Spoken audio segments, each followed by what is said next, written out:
Hello everybody and welcome back to another YouTube video. Today I'm going to be showing you a new and updated way to install Skate 4 pre-alpha playtest.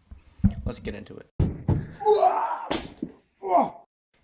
For step 1, you're going to want to go to the description of this video, click the first link, and then that will take you to this Google Drive that I have set up with the install. Then you want to right click download, click download anyway, and then you're going to want to extract the file.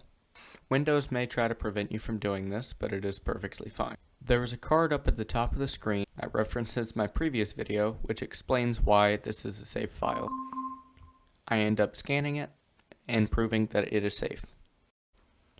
For step 2, you're going to want to double click the Skate Club application that should be in the middle. Then you're going to want to click more info, then run it anyways. Then you click OK after that prompt pops up.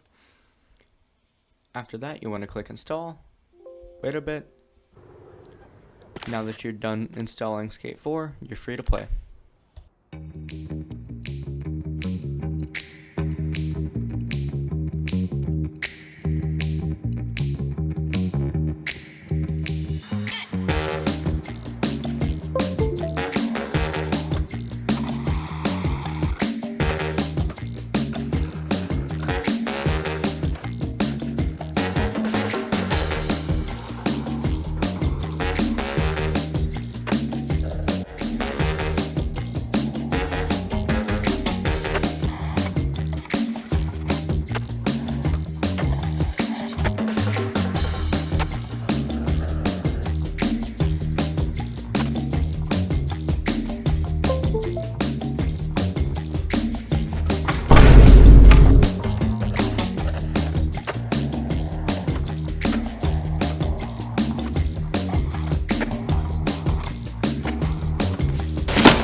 Artlist.io